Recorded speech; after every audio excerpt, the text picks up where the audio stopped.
All right, quite a few things we're going to talk about in today's video regarding the state of PUBG Mobile 2023. We have an entire list. We got an entire list of stuff we're going to be breaking down.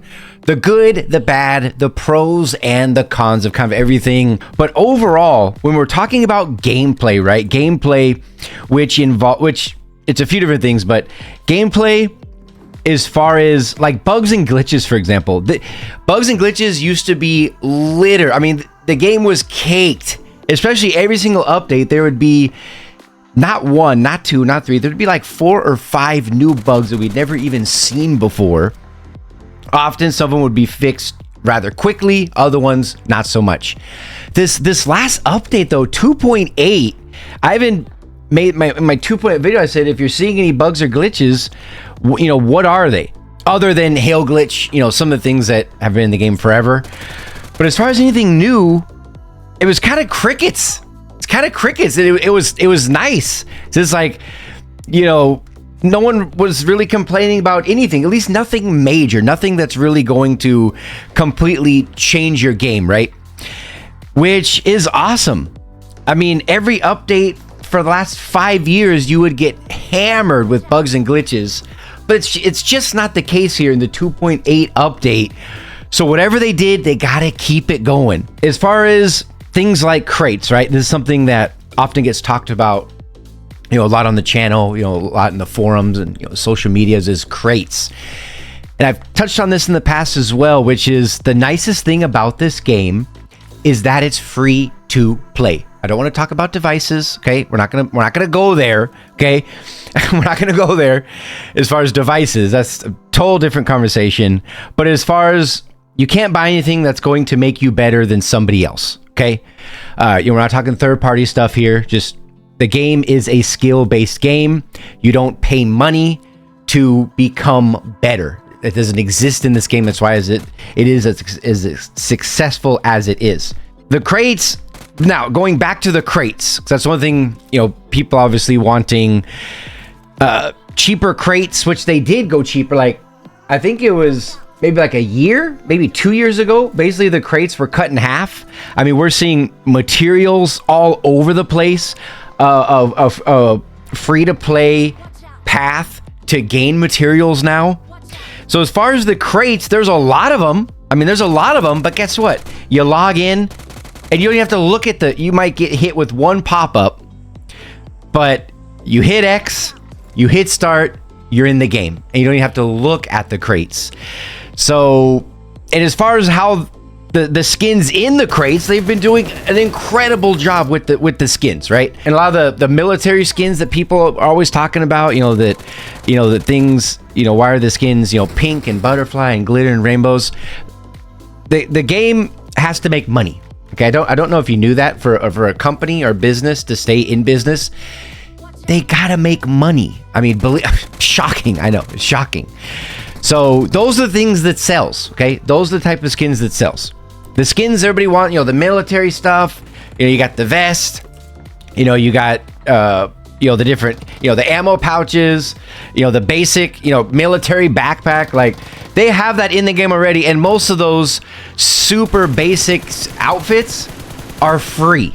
They're free. You can buy them with like BP, silver. I mean, look at the silver shop. The silver shop has like 500 skins in there. Something for everybody. But as far as the crates, they've absolutely been killing it. All right, now we're going to talk about events. Okay, there's a lot of events. Every month, every 2 months, basically every update, they always release a new event, which is some sort of, whether it's a collab with another company, or if it's something they're doing on their own, like in the 2.8 update, which is Zombies Edge. There's tons of events, all right? And the events, the one thing that they can do, and this was brought up in a live stream, okay, as far as state of the game. There's a lot of events, they're constantly updating the game, all right? There's some games where the player base is crying out for help. They're literally on their hands and knees begging for an update. Where PUBG, you almost have the opposite problem, where there's so many updates, there's so many events going on, and we're not just talking the theme, like the game mode events. They have events just look at all the red dots, at least I have on my screen. I mean, there's like 30 tabs of different events going on. Free skin giveaways, just all kinds of crap going on. They got a KFC collab going on in game right now. A lot of events. When we're talking about gameplay, the biggest issue with events is matchmaking, which is like I have it highlighted here. That's one of the biggest issues in the game is matchmaking, and that's massive. It's a massive issue where you can't get matches in most servers in solos unless you're playing like 1 or 2 maps. You can't get duos. You can't get into duo matches, outside of Diamond, unless you're playing a Wrangle, or Livik if you're lucky. There's 7 maps in the game, and you have the OG Wrangle that you can still play. Then you have the event theme mode Wrangle, and then you have all the WoW stuff. So there's like 10,000 different WoW maps you can play. There's a lot of stuff going on in the game. Matchmaking, as far as the state of the game, it's not good. From a solo standpoint and from a duo standpoint, it's not good. Many people, at least in North America, which is the server I play in, can't even get, or can barely scrape by and get into a squad match like on Vikindi. That's not a good look. That's not a good look for the game. They have to figure out what they can do, and super bots are not the answer. They got to figure out a way, whether they're going to put maps on rotation or again, I mean, that's really the only, I can't think of another option. Maybe you guys can help me in the comment section. Other than putting maps on some sort of rotation, I don't know what else they can do to make 7 maps available for solos, duos, and squads. And we're not even talking about FPP. We're only talking about TPP. FPP is a whole different problem, which isn't even on my list because it's pretty dead. But again, we're not going to try to get too sidetracked. So matchmaking, events, they kind of go hand in hand. Hacking is an issue I want to talk about, which is interesting. I love the transparency, and I cover it every so often here on the channel where we break down the different graphs that they put out. Anywhere from every 7 to 10 days, they're telling us what tiers people are being banned in, what they're being banned for, and how many of them are being banned, and from what platform, whether videos are being stripped from TikTok, YouTube, Instagram, Facebook. I mean, they really break it down. The device bans, I think, have helped a lot. But as far as like blatant, crazy hacking, are you going to run into a hacker here and there? Yes. But I'm telling you, like, whatever they have done, this is a model for every other game as well. The problem used to be damn near every single match you would queue up, you would probably have a 7 out of 10 chance of running into a hacker. It was that bad. I can't think of a single company, any other game out there that's like literally, and this isn't data mined information. This is them coming out and saying these are, what's happening on the hacking front. I haven't run into one of this. I haven't personally ran. I know they're out there, but I haven't personally ran into a hacker in probably 4 or 5 seasons. Like someone who's blatantly hacking. Haven't seen it, which is a great. I mean, it's a great state of the game when you don't have hackers, in all your matches. That's absolutely fantastic.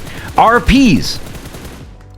I mean, they truly are. I mean, whether they decide to do it on their own, whether they are listening to the community, but I would see it all over Twitter, all over IG. I would make videos on it. I don't know if anybody else was, but I was asking for the level 100 RP for literally years. The RPs were happening so often, you just forgot. You just would forget about it. The skins just didn't seem very thought out, super basic. So now they've gone back to the level 100. I would love to know, like, as far as sales, if they've seen an increase. But this is the 3rd one they've done now, even though they're only girl skins. But hey, it is what it is. But granted, they're still dropping the level 100 RPs. I hope they stick with it, because that was a huge W, made people really, really, really happy. Another one I wanted to touch on, which was a huge issue, never really did a follow-up on it. I think it's been a year, maybe 2 years, year and a half, which was the tier restrictions. Again, this is the dev. These are the devs and the community members think something's great. They probably don't play the game themselves, but they think of a great idea. Remember the tier? You guys remember? Leave a like on the video if you remember tier restrictions. And then out the gate, people were so pissed off at the tier restrictions. It was one of the worst things I've ever seen implemented. And we fought it for, I think, 2 or 3 seasons. And then finally, they dropped it. The point I'm getting at here is that they're listening to the community, which is so important. I've seen so many other games fail at this part, where there's zero relationship between the devs and the community. It's just the devs do whatever they want to do, even if it pisses off the player base so much. There's no communication. It's like they wouldn't even know. But that's not the case with PUBG Mobile, and I love it that they actually listen. They have a lot of eyes, a lot of ears out there. They're listening to our feedback to really have a good understanding of how the overall player base feels about certain decisions made in the game. Could it be better? Yes. If they had to focus on anything, it would be matchmaking, figuring out matchmaking, aka fix the or do map rotations is about the only way to fix that as far as I know. Events. This is a big one that everyone's talking about. Someone brought up in a live stream, which is events. If they could do an event mode where they bring back Erangel 1.0, like the OG map, Erangel, no recall towers, but the actual map, I mean the colors, just how everything looked, the interior design of the buildings, it's completely different to the Erangel that you've been playing for the last like 4 years. It looked totally different. If they did an event mode on that, I think that'd be absolutely incredible. If they found a way to do like a weekly login to pick up, 20 or 30 UC a week, on your 7th day you log in, you get some UC, because out of most mobile games, there's always a way, at least that I've played, there's a way to earn in-game currency, like the pay currency of a game. There's usually a pathway to earn it. There isn't one in PUBG Mobile. There's no free way to earn UC unless you win like a giveaway. But as far as in-game, there's no free way to earn UC. If they could do could you imagine, even if it was like 20 or 30 UC on the 7th day, logging in 7 days in a row, that would be absolutely massive for the game. But overall, I mean, compared to what it was, the game is absolutely incredible on all the, the points that we touched on. Let me know what you guys think in the comment section.